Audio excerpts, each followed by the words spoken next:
friends, it's me, Lauren Hope, aka Lolo of Good Girl Chronicles, blogger, motivational speaker, body positive model, dog mom, lover of Dwayne Johnson, and all around fabulous girl. Okay, two things. I'm so sorry. I'm going to adjust myself. Sorry. That was inappropriate. Okay, so it's been a long time since I've done an IG live, and I want to do it because it's come to my attention that not a lot of people know what it means to thirst trap. And so I want to talk about it. But if you have been on my IG before, you know that I used to say certified peer recovery specialist. Well, I'm still a specialist. I am just doing a shift in my brand, in my company, and I want to start doing body positive modeling. So you'll see that on my Instagram, all of that kind of stuff. So I'm just about done getting ready. And one of my girlfriends, I wish I could invite her to this because she was like, I put a question up. She's like, what is thirst trapping? And I was like, what? Like, what do you mean? You don't know what that is? And I was like, oh, okay. So not everybody knows what it means to thirst trap. So me being the storyteller and educator I am, I want to talk to you about thirst trapping and why I think you should proceed with caution. But first, I do want to wear lashes today. So I'm going to put on some eyelashes while we're talking because I'm a multitasker. And I'm also having my morning coffee, a cold brew. So I'm going to be sipping that. Just want to let you know that I'm in control over everything that's happening here. I used to be a news reporter where you had to do 1,000 things at once. Okay, so thirst trapping. I want to break this down for you. Break it down. What does it mean to be thirsty? Just on the basic level, what does it mean to be thirsty? That means to be dehydrated without water. If we want to go even further, being thirsty could mean being unfulfilled, being sad, down, whatever. Like those words are synonymous with thirsty because to thirst means to not have something, to be lacking something, right? You're thirsty. So when I say I'm thirsty right now, I don't think I'm thirsty in life, right? So in scientific terms, when you're thirsty, that means you're not hydrated, right? You need H2O.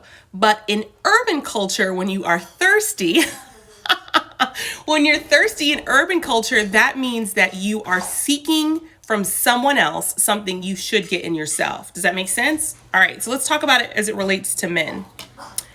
My dog, sorry. My dog's gonna go off in a second. So men, right? We've seen a lot of people give Megan Thee Stallion and Cardi B flack for being a thirst trap, right? Men come at them and oogle at them and oogle at their pictures, right? Because they want something from them. And a lot of that is lust, right? They want their body and things like that. Men feel, or some people feel, that women who post provocative pictures are setting a thirst trap. You know, but then again, I've heard the same thing about men, honestly. You know, men do put thirst traps too. So when you post a picture that is provocative, some people say, oh, thirst trap, she's trying to get all the boys. You know, it's like my milkshake brings all the boys to the yard and they're like, it's better than yours, right? Some women do that intentionally. Cardi B, Megan Thee Stallion, right? They're making a living off of monetizing the thirst trap. I'm going to be very honest with you. You know what?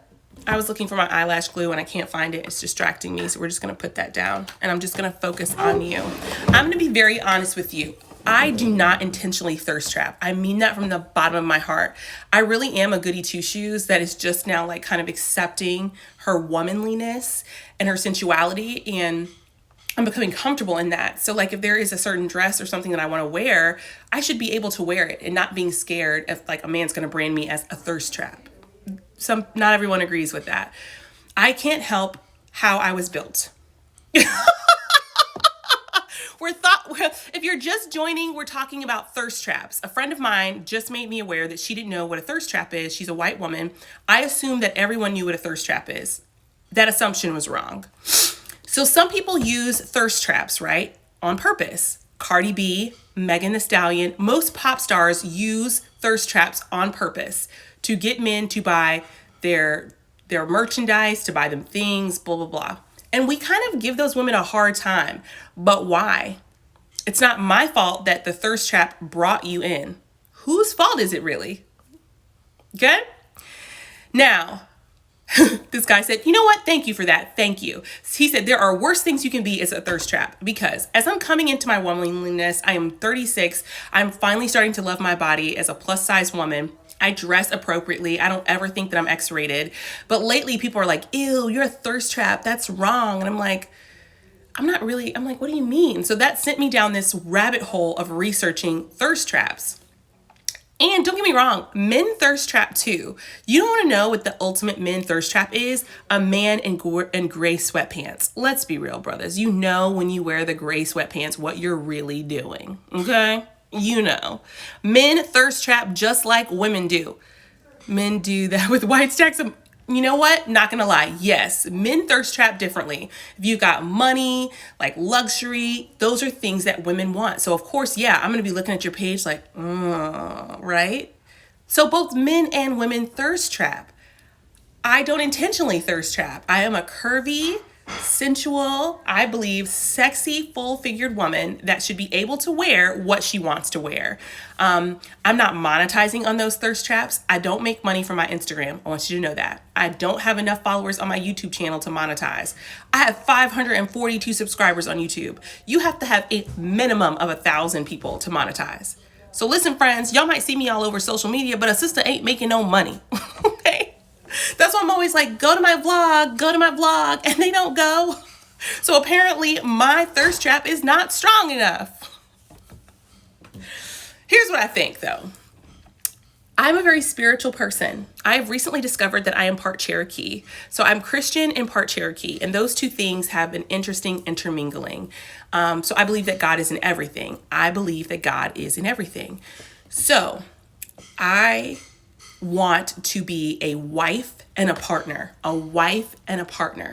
I should start thirst trapping. I'm very conflicted about thirst trapping. That's why I don't thirst trap. I don't intentionally do it. Like today, I posted some pictures that people would consider thirst trapping, but I don't know how I feel about it because I want to be my dog is sick. Okay. I want to be a wife and a partner. And what I found is that it's hard for men to be with a woman who intentionally thirst trap. I literally just ran into this. I was seeing this guy. We had a great connection. He was awesome. And I think that this man had a hard time with my public persona that some people view it as sensual and sexual. And I don't think that I'm hypersexual. So we parted ways because I think it takes a strong man to be with a woman who is like, listen, this is who I am. Like, I'm giving it a little bit, and that's not something that he could do. So that's why I'm conflicted about intentionally thirst trapping for that reason, because I'm putting in the universe that like, I'm going to be someone's kick-ass girlfriend. They're going to be my kick-ass supportive boyfriend, and I'm going to be partnered. And that's something that's different for me to say. My therapist told me men are often intimidated by a woman's secure sexuality. Interesting. It's called, you're very right. You are so smart. Yes, you were right. That's exactly what this is called. I study strategic communications. I'm a social media person, right? We call them dude's little boys. Don't say that. I really like this guy. I really liked him so bad. So yes, am I aware of influencer marketing? Absolutely. Do I want to make money from my Instagram and YouTube? Absolutely. So I'm just playing the game, but it's hard, and it's hard on your personal life. I know that personally, and I know a lot of people who are influencers, and it's hard on their personal life. So that's why I'm conflicted about thirst trapping. My friend who just came on, you came in on the tail end. I was just talking about like how like to thirst trap or not thirst trap.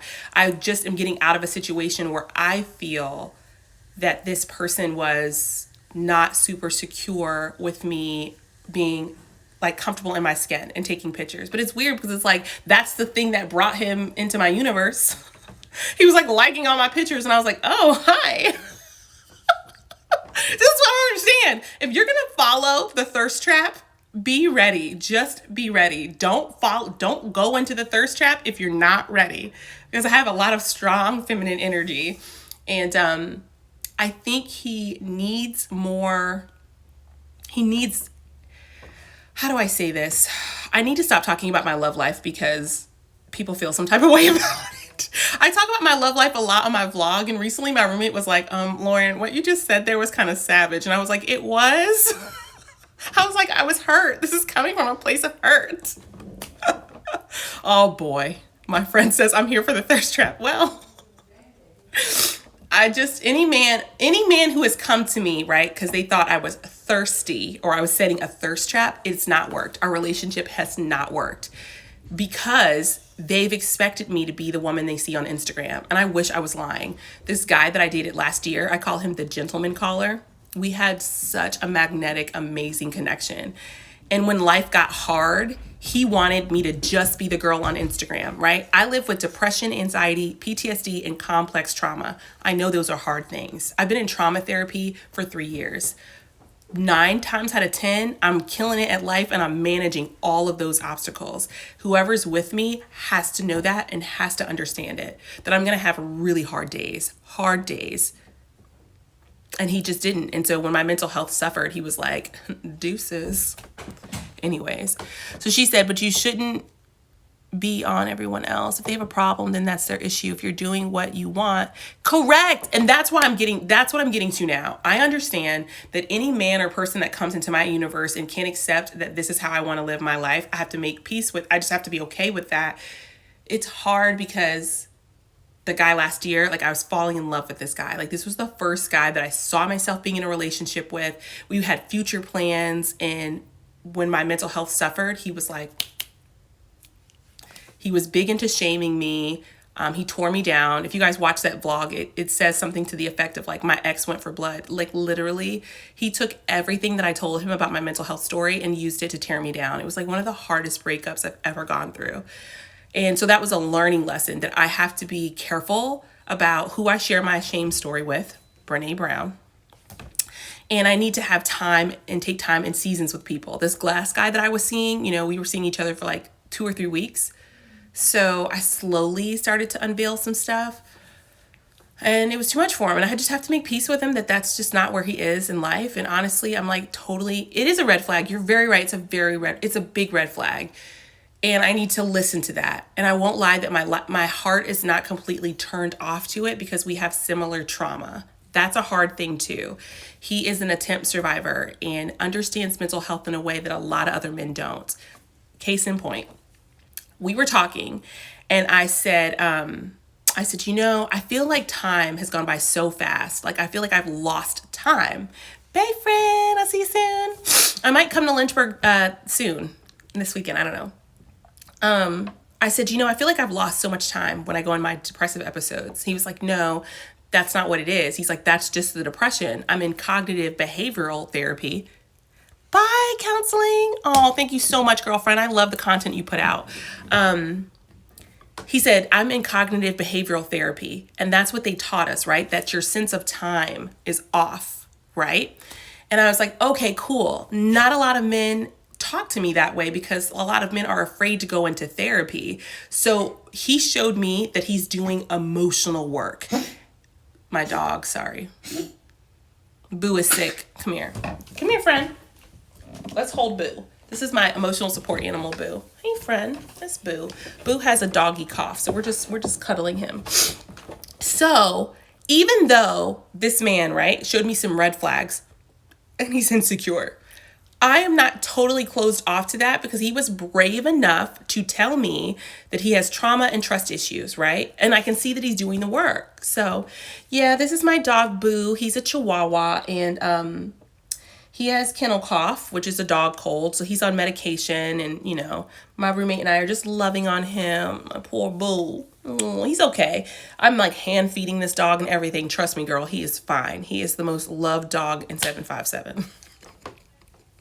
But anyways, thank you guys so much for tuning in. This is so fun. My YouTube channel is the link in the bio. I have what's my recent vlog about? It's like my favorite things, and we talk about naughty men.